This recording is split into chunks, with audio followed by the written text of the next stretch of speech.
Let me set the stage again for where we're going and where we've been. We're building up to our study of Greece, classical Greece, which is the beginning of this long conversation of Western civilization and Western philosophy that leads to our own time. But to get some perspective on how distinctive Greece was as a civilization, how different it was, we look back in time very briefly at three ancient civilizations. They were the dominant civilizations of the world, of the Western world, of the Near East, in the time before the rise of Greece.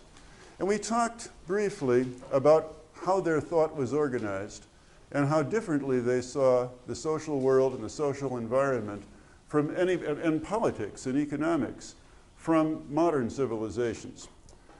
And we encapsulated an awful lot of history very briefly, and it does a tremendous injustice to these great civilizations to characterize them so simply. But we made three simple points, really, that distinguished the thought of Egypt, the thought of Mesopotamia, Babylonia, and the thought of Israel. And they were these. That basically each of them had linked together their religion, their science, their ethics, and their politics in very different ways. That in Egypt, in ancient Egypt, the Egyptian view of the cosmos, the Egyptian view of the universe, was that all was created by an active sun god and by a pantheon of gods, actually, that acted in various ways through nature. So that the world for the Egyptian was alive with being. The Egyptian didn't think of impersonal forces, the way that's what the Greeks would learn to do, and before them the Hebrews to some extent. But the Egyptians thought of a world that, well, much like the American Indians did, much like what we call animistic peoples around the world, that was alive. So that matter, they didn't make a distinction between matter and people. Matter had its soul, it had its spirit. The rivers acted out of volition, the trees acted out of volition. And from their point of view, then, there wasn't a clear distinction between the world of nature and the world of human events. The two were really pretty much interchangeable. And from that point of view, then, when they thought about politics, or they thought about the order of society, they saw it as like nature, so that their metaphor was, you can understand the social world on the same terms as nature. As there were creative forces in the world, the sun, which created the universe, and the Nile, which created the capacity for agriculture, so there were creative forces at work in human affairs. The pharaoh was the king, and he created, and he willed, and he acted, but he acted in very much the same way that the sun did. Now, as I say, the foundation myth, the world is created by the sun. The myth of origin, the myth of creation. The foundation myth, how did the state get started? That too was created by nature, by an act by forces outside of man's control. And then the third element in it, what makes government legitimate? Well, simply that it is part of the order of nature. But now think of the way somebody's viewing the world this way thinks about society. You're helpless. You don't act. You don't criticize. You don't judge government. You're not a citizen. You're not skeptical. Rather, all that you can do is to accept the pharaoh and his decrees as though they were part of the forces that act upon you. You adapt to nature, so you adapt to government. To put it another way, Egypt had no constitution in the modern sense of the word, because a constitution gives you a system of law gives you a basing point by which you can judge whether the acts of government themselves are right or wrong, so that the citizens can make an independent judgment on the legitimacy and the worthiness of their rulers. Now, Egypt had none of that. Now, the second stage we took was to contrast this with the thought of ancient Mesopotamia, particularly at the point when Babylon under Hammurabi comes into prominence. And here we said that the interpretation of the cosmos and politics was similar, but it worked in some ways the other way around.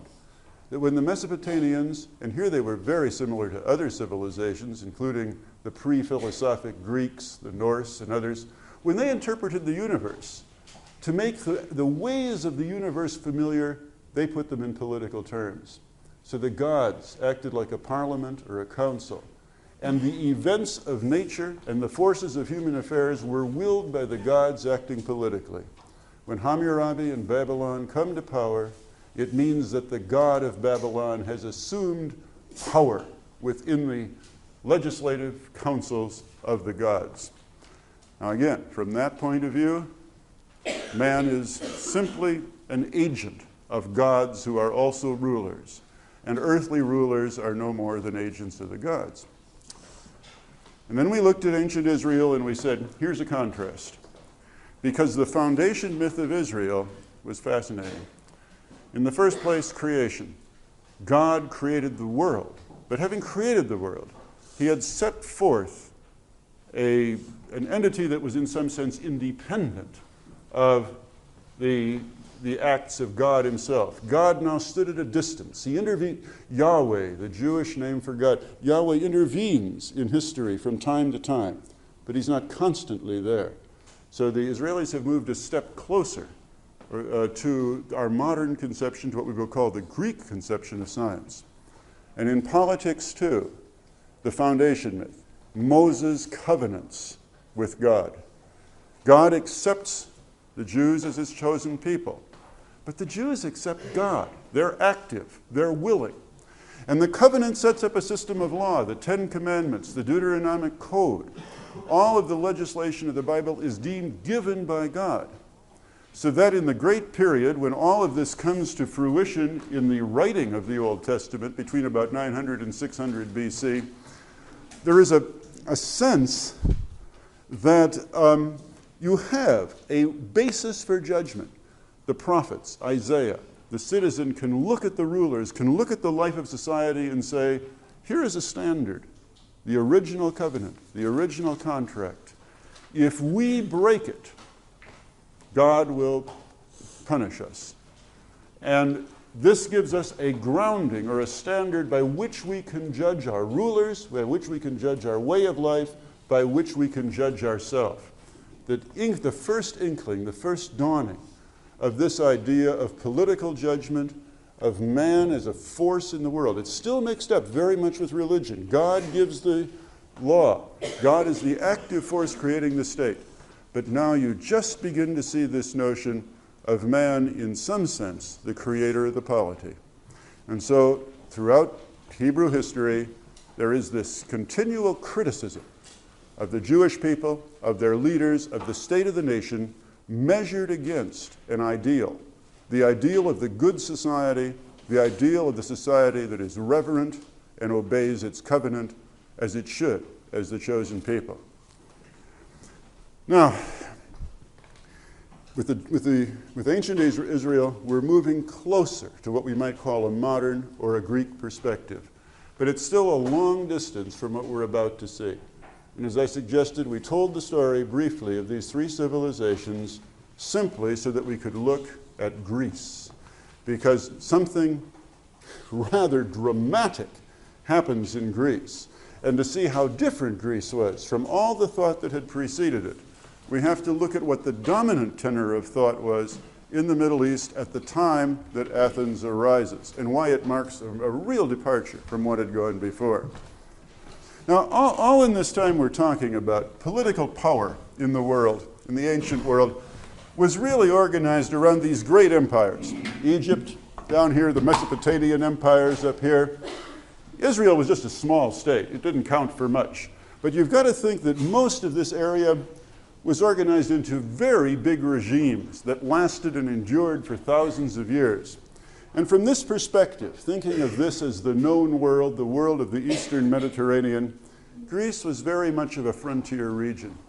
And it was backwards, and it was on the periphery.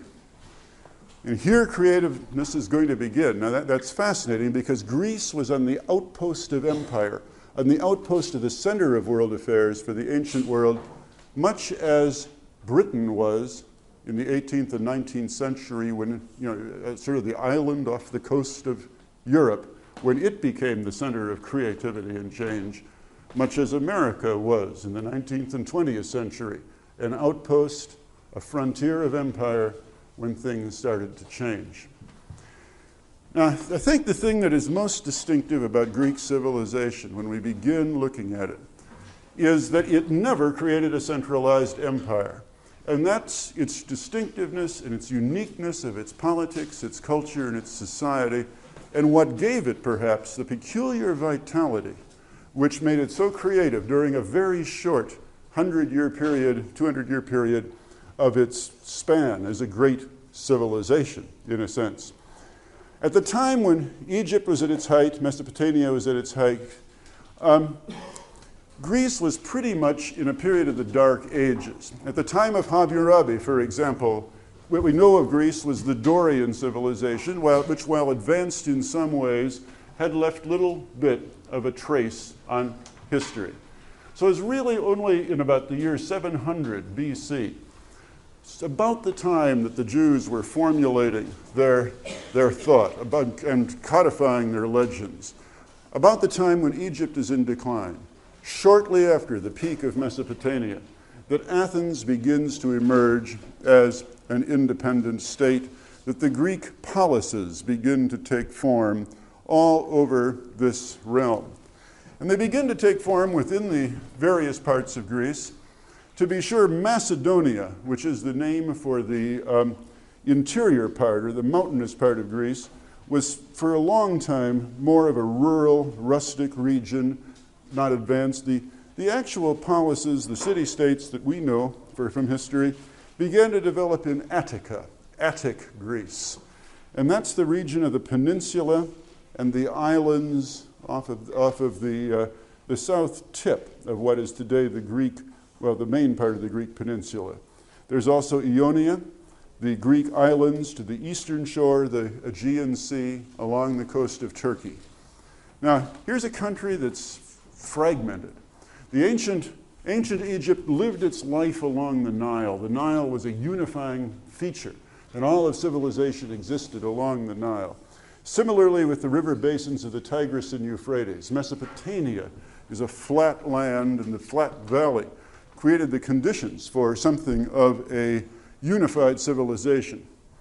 But Greece is rough and mountainous, and it's full of islands. And so the communities that developed in Greece were separated from one another, and they never formed a great amount of internal unity. Each island became something of a society of its own.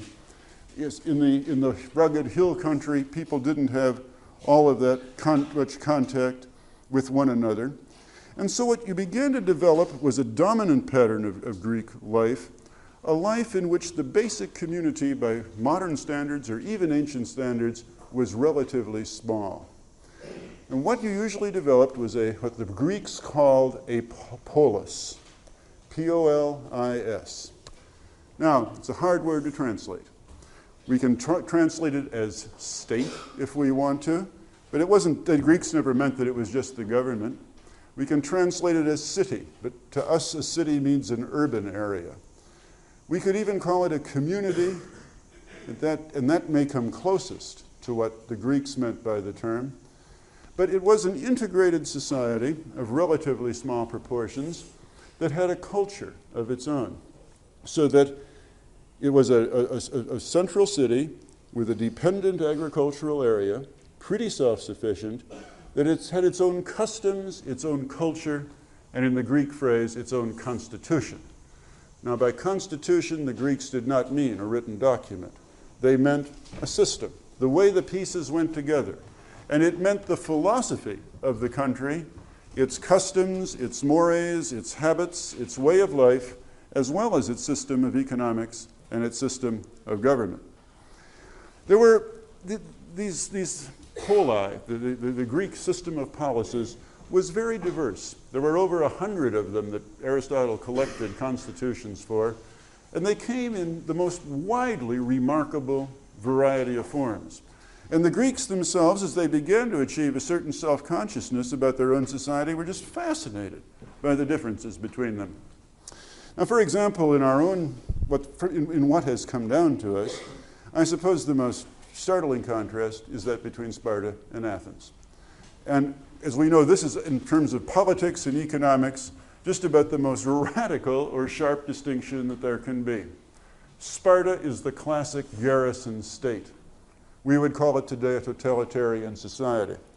And in fact, the Greeks, in weighing the advantages and disadvantages of different kinds of political organization, did compare, did think of Sparta as a totalitarian state, much as we would compare the Soviet Union to the United States and Athens as a democracy.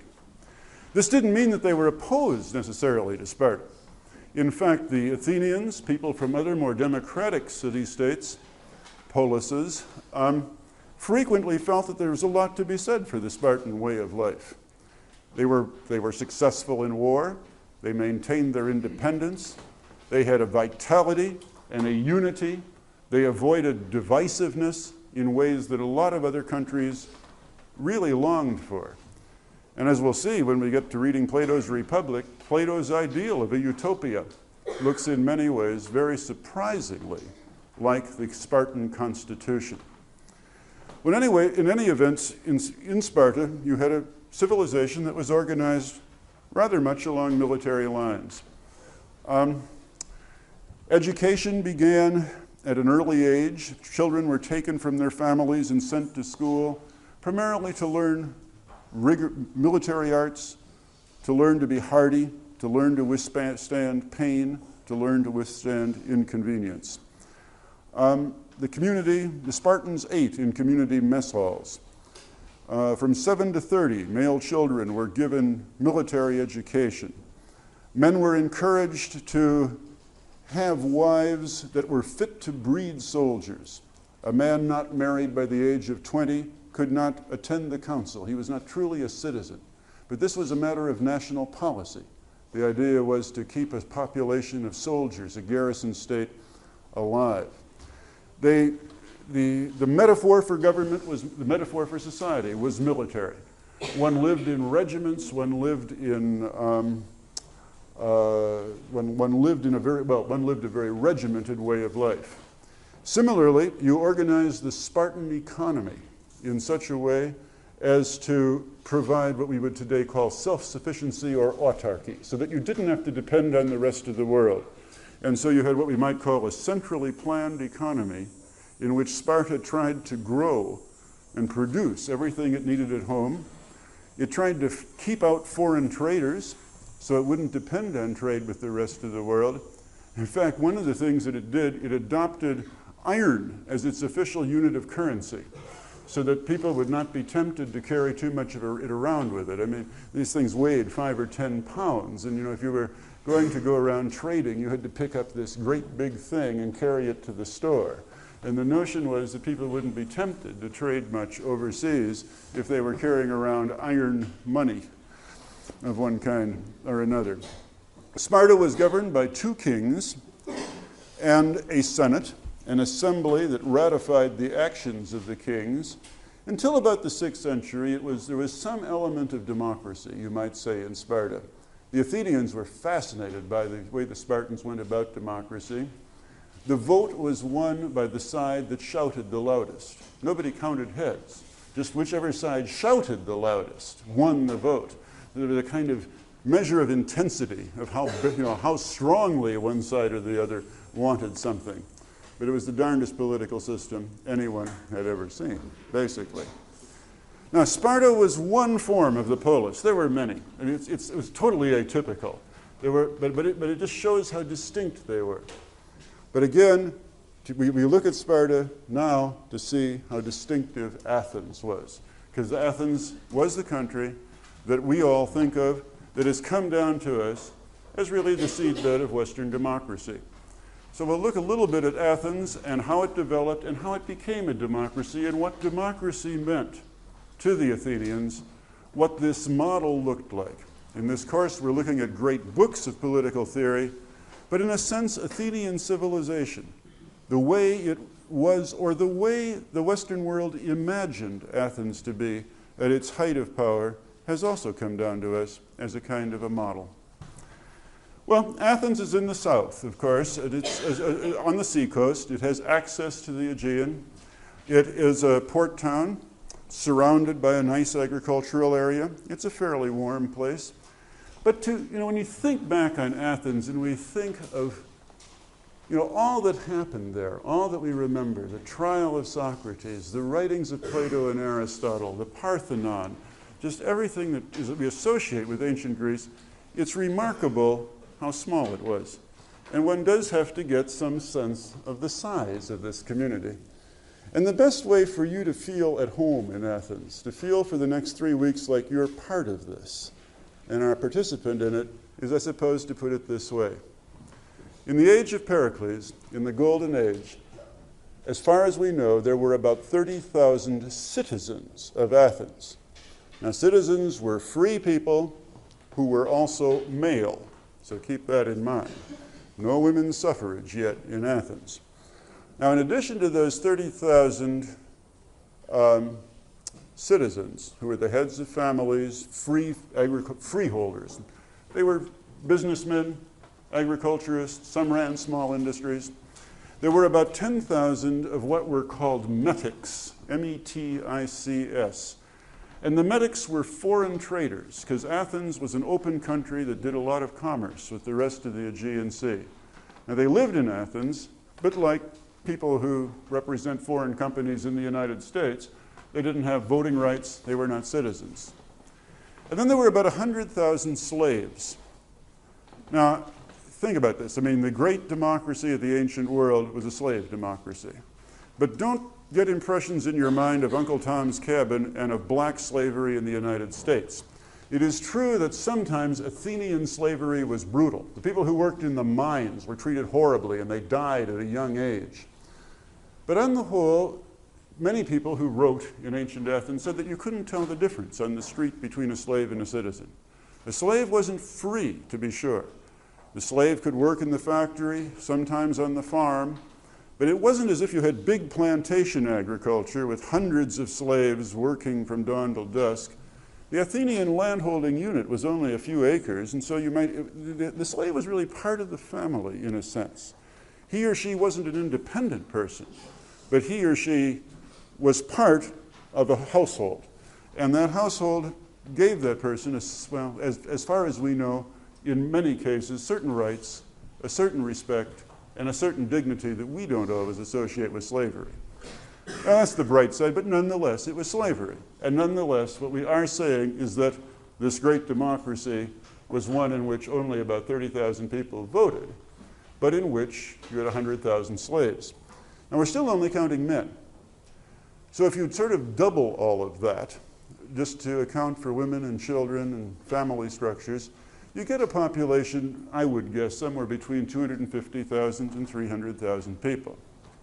Now, how big was Athens? Well, at its peak, it was, the old saying used to be that the ideal polis was one where you could be at the center, so you could participate in government in a 2 days walk. Well, a 2 days walk is about 30 miles. So just picture in your mind what we've got here. We've got a community of 300,000 people, 250 to 300,000 people, which is about the size of Dane County, Wisconsin, all right? And if you think about 30 miles to the center from any side, it's about the size of Dane County, Wisconsin.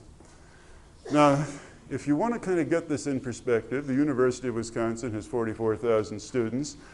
Athens had, so let's throw away the graduate students and the people in the agriculture school. Let's just think of the undergraduate body as being about 30,000 people and assume that you are the citizens of Athens, right? The downtown businessmen are the metics, about 10,000 of them, and everybody else are slaves or members of the family and one thing and another. And in terms of size and scale, that gives you an impression of what you're dealing with. But think of it another way. 30,000 people, more or less the undergraduate body of this institution, are the ones who created this civilization. Put it another way, that's the population of Manitowoc, 38,000 versus 30,000. It's the population of a lot of middle-sized towns in Wisconsin. That's what we're dealing with when we're dealing with this, one of these civilizations that is most remembered in Western history. Now, as we said, Athens emerged as a unified polis about 700 BC. And for a century, there was a great political struggle that centered on a conflict between the then dominant aristocracy of big traditional landowners and a rising middle class. And over time, the distance between the wealthy minority of landowners and traders and the peasantry increased. By 621, by the time of Draco, there was some effort to try to get things in order and really to impose a regime of law on the society. And the word Draco's name comes down to us as the draconian reform, harsh, brutal system of justice. Well, the first system of law in Athens was brutal, and it was harsh, but it was a system of law. So you're beginning to get the emergence of a political order by about 621 BC. Now, the draconian reforms, plus just the growing, evolving clash between the rich and the poor in Athens, kept going on. And by 594 BC, Solon, here again, the word senator, Solon, we use it sometimes in the vernacular. Solon was appointed as the mediator between the party of the rich and the party of the poor. This came about because of a revolt by the small landowners. They were just tired of upper-class government. And Solon was trying to create some peace. So he created a series of reforms. He wiped out people's debts. People started over with a blank slate. People had been going into debt because they were to their landowners, because they were too poor. The rich had been concentrating money in themselves, and that had created the revolt. Solon wiped out these debts. He carried out an agrarian reform, redistributing the land. And most importantly of all, he led the way to agricultural specialization and trade in olive oil. His idea was that Athens did not need to be self-sufficient. Athens should be an open society. And in specializing and then depending on other societies, it opened the way for Athens to become much more of a merchant, trading, commercial society. So you began to develop a commercial class and a middle class, you might say, as well as the old distinction between the big landowners and the others. Well, there followed a long period of struggle. Solon's reforms didn't work between the aristocratic factions and the others. And gradually, through the period of Kleisthenes in the early 500s, the thing was moving away from aristocratic rule, more in the direction of democracy. And then, in this era, just about 500, another great event was happening that was to really shape the history of Athens. And that was that up in the north, the empire of Persia was beginning to form. It started here. And then it rolled over all the Middle East under the leadership of Darius. It went as far as Russia, down as far as Egypt. And coming out and across, it verged on the north of Greece and came down, and Darius in his conquest tried to penetrate into Greece. Here was with this massive military force, this massive empire, one of the greatest and most powerful the world had ever seen. And it reached Greece and began to penetrate, wipe off the Greek states one at a time, and then gradually encountered Athens. And the Athenians, by stealth, by clever maneuvering, by superior naval tactics, and by some clever intelligence ploys, finally at the Battle of Marathon, defeated the Persians.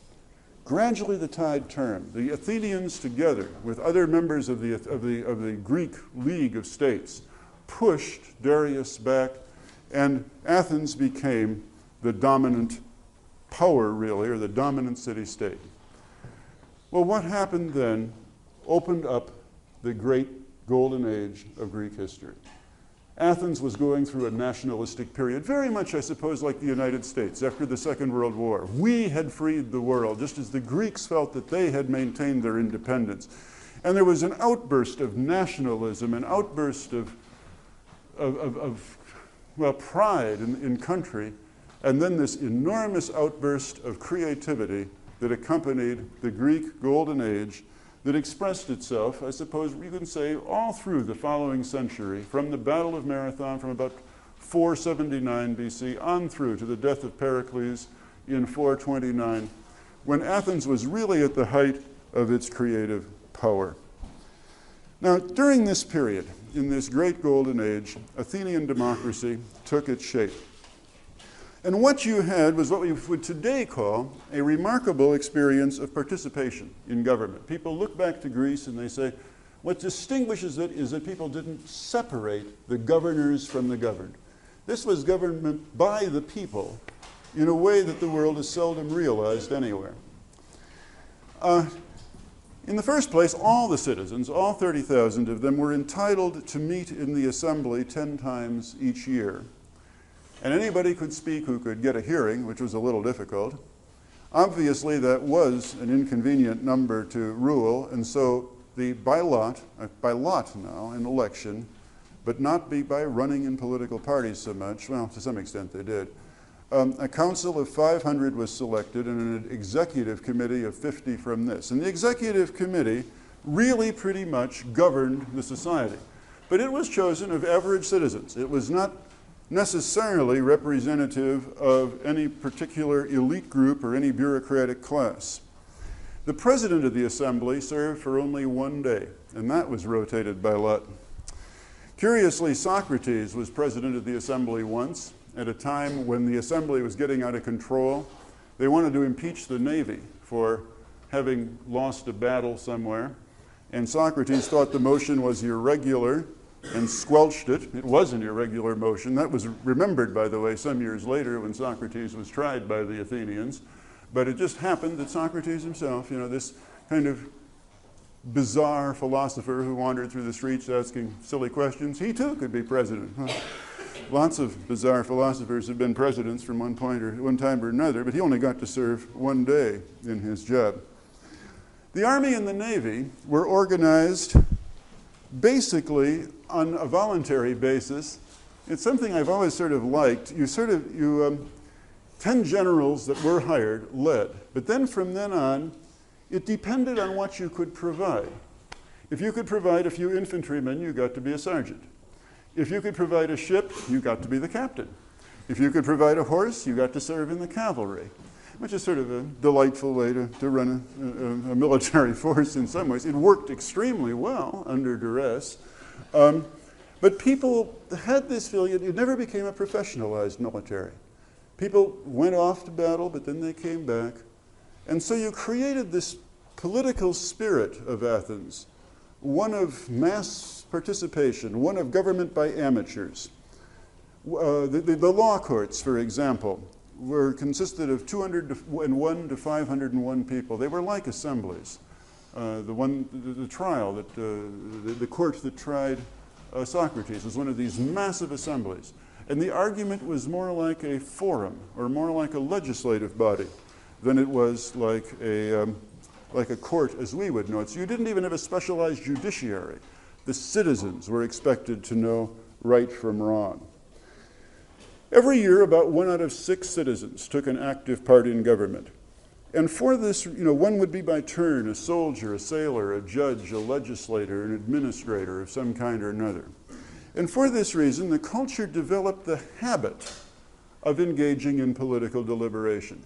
So that we get this notion that what we would call philosophy or talking politics became a way of life and really part of life. You couldn't even call it leisure, though I guess it was that in some sense, but just part of one's everyday activity, not distinguished from life. I mean, we think of talking politics as leisure because it doesn't amount to anything. But for the Greeks, it amounted to something. So you'd get up in the morning, it was a warm climate, put on your robe, walked out in the street, did your chores, ran your business, but then in the afternoon you'd sit down with the boys, no girls yet, and you'd discuss politics philosophically to be sure, but also about the issues of the day because you were taking part in them. And you had to decide that it was part of your life.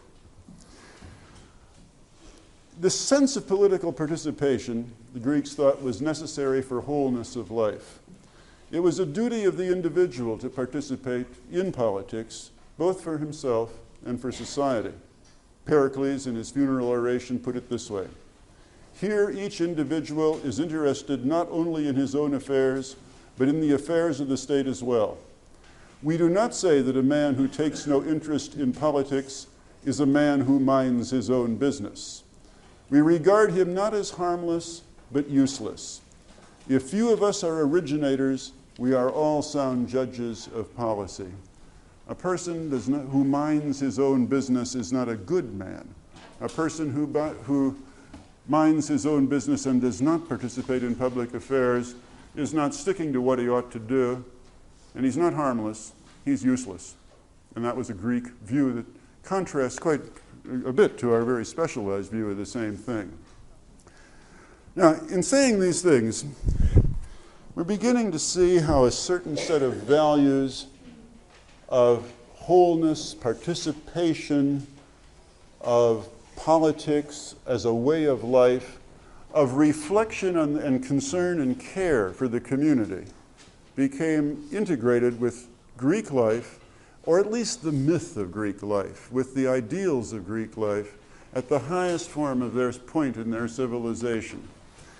But to see this, you have to see this, and to see why it meant so much to the Greeks, one should see it in a broader context, in terms of their ideals and their values as a whole, when Greece and Athens reached this peak of civilization that it did in the Golden Age. Because politics was just one expression of two more crucial values, or of a valued way of life that had begun to express itself in art, in architecture, in philosophy, in science, in economics, in the way the Greeks did everything. Because this was a period when Athens was zestful, it was alive, it was vital. People would run into, we have records of Egyptian traders and others who would run into the Athenians and say, I don't know what's gotten into them. I mean, they're crazy. They keep asking funny questions. They're like children. They don't take life seriously. They're inquisitive about everything. Now, if you know people from Europe or the Far East, and you think of how they receive Americans, our informality, our easygoingness, our energy, our vitality, all of these things were the things that we pride ourselves in, that we believe are like us. The Greeks were viewed that way. The Athenians were viewed that way too by other civilizations in their time. And in a way, this Athenian philosophy in the Golden Age comes to rest or comes to focus on two Greek values that make sense out of the whole, or at least they thought made sense out of the whole, and that they explored and thought about and dealt with in all their life. And if there are only two Greek words I want you to learn in this course, they are here, and they are arête and dike. Now, each one can't be translated by an English word very well, or you mess it up. But each one does have resonances in English. Arête we generally translate as virtue, excellence, or goodness. And in fact, in most translations of the Greek, of Plato, for example, written in the Victorian age, we talk about people having virtue. Well, that's a terrible word to the 20th century ear. To be virtuous sounds very prissy. So when you read this about the virtuous life in Plato, translate it some other way. Remember, the word they're talking about is arête, and it means something else. And it comes much closer to what we would mean by excellence, to what a 20th century American would understand as excellence. So when you run into the word virtue, read excellence for it, and it will help you understand. Now, this was one thing that the Greeks sought, simply to be good at something, to do something as well as you could. Not just to compete, not to beat somebody else, but to build as beautiful a building as you could, to sail a ship as straight as you could, the original spirit of the Olympic Games, to run as fast as you could for the sheer joy, for the sheer skill, for the sheer expression of it, to speak as well as you could, to think as clearly as you could.